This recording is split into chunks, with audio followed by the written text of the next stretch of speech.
Thank you for coming back to the Global Prospect Summit pre-conference podcast recordings. So my name is Luyao. I'm the Global Chair of Global Prospect Summit Conference. And today with me, we have Professor Feng.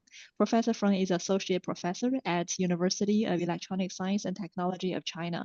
She's also a visiting scholar at Stanford University. I will let Professor Feng to introduce herself as well. Would you like to say hi to the audience? Hi. It's I'm Tilly. My name is Feng. So I'm very pleased to be here. Thank you, Luyao, to invite me to share some ideas, some thoughts here. Yeah, we are honored to have you. So I understand, Professor Feng, your research is on sustainable cooperation, and you are now visiting the Silicon Valley. You've been here for a while. Can you share with us a bit more about your research focus and what are the biggest differences you have observed between China and the US in terms of corporate sustainability?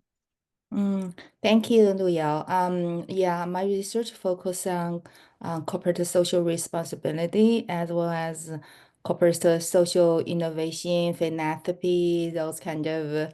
I give classes to the MBA and MBA students in my university in China about the corporate social responsibility as well as this corporate social innovation. So. Um, yeah, it's kind of quite some difference in the course perspective. I give the same classes actually in China, and then I attended a classes called Social Entrepreneurship in Stanford University. I found the format and the teacher how to give those information to students are quite different actually. I went to a class last semester. In fact, in the classes, the teacher don't teach anything. I mean, she invited a lot of we call the VIP. That means a very impactful person, entrepreneurs in the social innovation field to share their story, their companies, how they start, and how what is the challenges made, and also how they impact they make some change for the society. So it's I think students are very inspired, and I think that's kind of they put a kind of a seed from their undergraduate as a undergraduate student classes.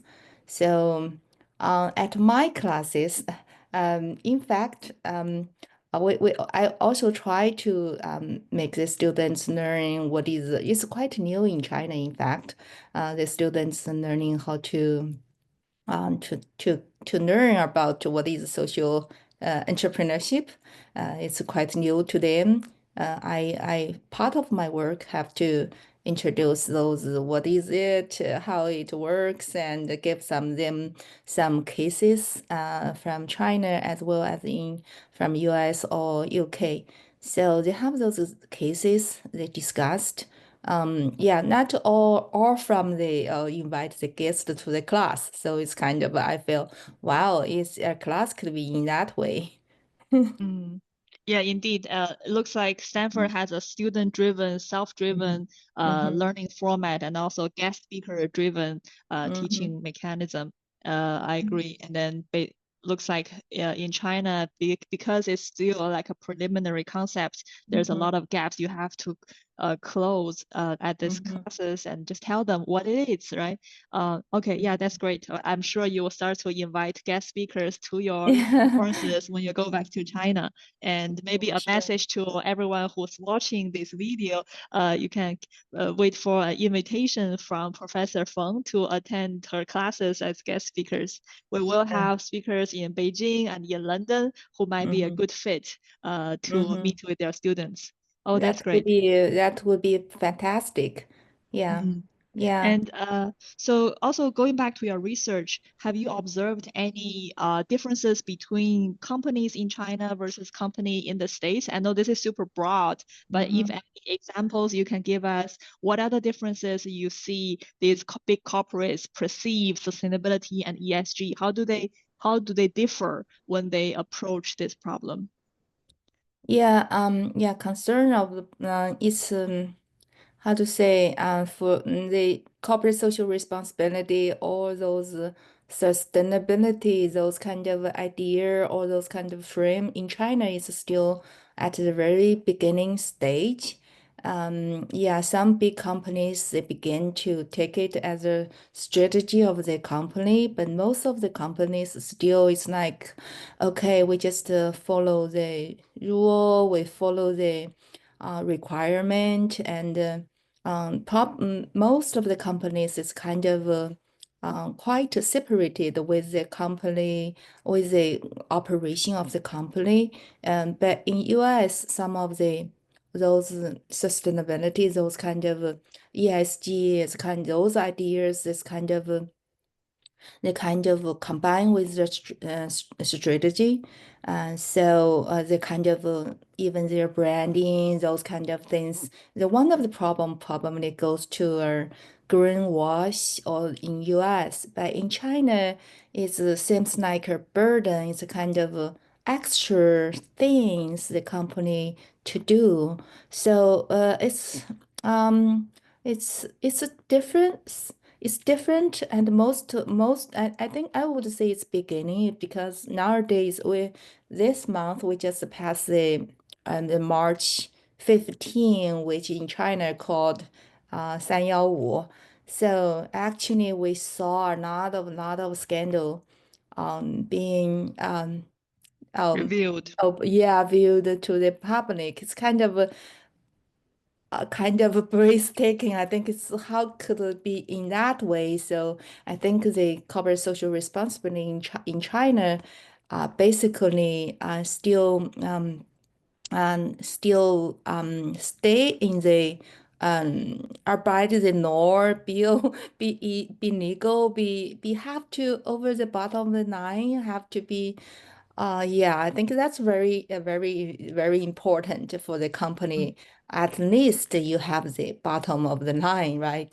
Not mm, only for profit and especially have there is I would say there is no way to be strategically to embedded all of those sustainable idea into the company, into the corporation, into the supply chain, all of those. Yeah. I agree. Oh, this is very interesting because if we look at the broader scheme, China is supposed to be the most aggressive and committed to say meet the carbon emission target, right? Compared to the US, Trump is kind of taking a step back, and the wider community are worried that states will kind of giving up on the climate change and the carbon emission, and where people were expecting China to take the lead. But looks like at the company level, there's still a lot of education to be done, right? So would you say this mechanism between the relationship between the state and the corporate is quite different between China and US, and which is also contributing to the difference you are observing between the two countries? I would say yeah, there are a lot of especially from the those nations in from like 2000 from 2000 like 12 or 13 or those kind of I think there is a lot of pollution in China, so the environment issue already a big concern for the government. So we issued a lot of requirement for those companies, especially for those public companies, those big companies. So they have to give the impact report or sustainable report, but that's a report. I would say it's kind of sometime kind of not really from long run to take it strategically. So we have a lot. We still need a lot of work to do it. So in US, I think it's Definitely, we have some those kind of a political change and the ESG and those some people would say, okay, um, some of especially those. Some of those foundations, they should not invest too much or concern too much about the ESG investment. According to it, might compromise this stakeholders' profit or shareholders' profit. It's kind of recently, it's kind of yeah, it's kind of goes down, but it seems those big companies still they think the sustainability is very deeply combined with the bonding with their branding. They are kind of respond to their customers and they really concern about the climate change as well as sustainability. So I think those companies um, they're still doing a lot work in this perspective. Yeah. So you're saying the American companies are working hard to meet their sustainable targets because the customers are making Mm-hmm. conscious choices when they are Mm-hmm. purchasing, right? And Yeah, then it's a we kind see of less yeah. so in the Chinese market. So looks Mm-hmm. like policy and the regulation is just as far as it's concerned, that it's just so much we can do with the regulation, right? It is Mm-hmm. actually education to the customer and consumers that will actually drive the market mechanism and force a change in action in Mm-hmm. companies and corporates. Okay, very interesting. This is very Mm-hmm. similar to what we have heard from other speakers, and I believe you guys will have great interaction on stage. It's true Mm-hmm. that we have come across some companies, they're responding to customer needs. Sometimes they have to balance between convenience of the product and Mm-hmm. sustainability of the product, but Mm-hmm. they are constantly revising their sustainable targets and their deliverables so that they can distinguish themselves from the customers. Mm-hmm. And looks like Chinese customers, they still deserve some education. Yeah, it will be interesting to know like what contributed to this different environmental awareness among Chinese consumers versus American consumers. We can have Mm-hmm. this question and maybe share it with the wider panel and see what's their response. Okay, this is Yeah. fascinating. Mm. Yeah. Yeah. Yeah. Yeah. Yeah. And then maybe given the time, we can ask maybe one more question. So you're aware our conference will have another in-person conference in Beijing and also another one in London. Do you have any message you want to communicate through the Global Prospect Summit? Any questions you want to ask to speakers in Beijing or London? You mean questions for the speakers? Yeah, or to their audience. Yeah, either way. So far I don't have any kind of question for them, but I think I would like to share idea. I also believe the companies still play a very important role for the sustainable world. Because the companies nowadays are so powerful, so they have to be good. The business could be good for the whole world. So in China, I know we have some organizations that they're doing every year the kind of rewarding those companies who are doing good, and I think that's a really good way, good. To make people, make the public to know what are these companies doing, and those companies also I very much focus in London or UK, and actually they have the social entrepreneurship is started from UK, so I think we could have more communication about the social entrepreneurship to make find a good business model to sustainable give some solutions to the environment and the social problems. We started from in China, in Beijing, in Shenzhen, as well as in Beijing. So there are kind of a group of people, they are trying to trying to contribute to a better world, a better society. I think that's a very that's very uniteful, and I think we welcome more and more people in and join that kind of a team to make a better world That's in a great. sustainable way. Yeah, Yeah. then following up on this, if I'm like an amateur in the topic of sustainability and climate change, but I want to do good to society, I want to utilize my problem-solving skills, what advice would you give me to start this journey? What kind of problems do you recommend me to focus on to start to learn about the topic, the size of the problem, and how do I contribute, right? That's a very good question. Thank you. I think everybody, myself, even everybody in the world, in the society, we are in a community, we are in a company, either government or NGOs. We work for on the organizations, or even we are students in the school. So we every day we witness a lot of problems like the environmental as well as the social problems. And let's say if you are person working a company, maybe you got some technology and you have some skills.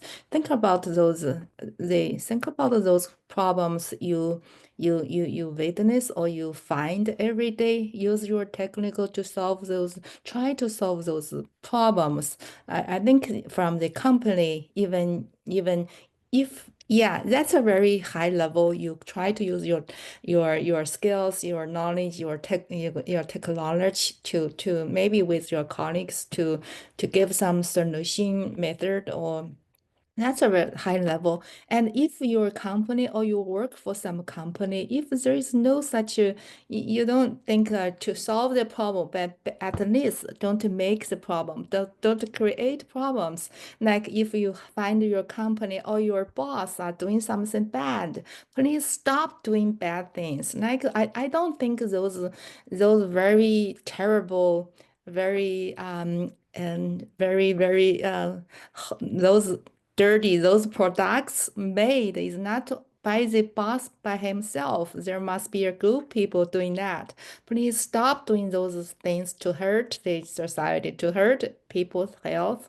I would say as an employee to any company, help the Mm, company, promote the company, not to do the bad things. mm, Yeah, I know there are yeah. a lot of pressure, but at least to be an employee there and Yeah, trying to promote the company organization the to right thing. good. Yeah, Yes, I agree. So yeah, upholding our integrity and just do our part in our daily job and make yes. sure our daily decisions are made with integrity and with the future in mind, right? Yes, sure. Agree. There is the upper, we can always do a lot of social and environmental issues, poverty and those, yeah, those a lot of things we can do. We can try to, that's our life dream to be contributing to the world to do something. But at least in the bottom line, we don't do something hurt and something bad, right? That's a very other human being, I think. Yeah, but I agree. since I was kind of 100%. horrified Mm. by the March 15th, those kind of news, it's kind of very sad for that.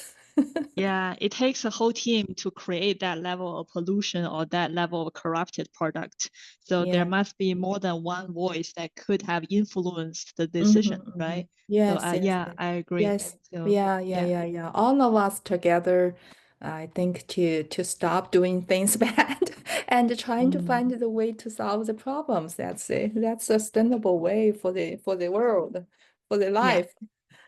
that's very inspiring. So it doesn't take a degree in sustainability or carbon emission to be able to contribute to this journey. All of us can be a force for good to play a part, right? I love that. Yes. Thank I you think so much. every single person can contribute. Yes. Mm.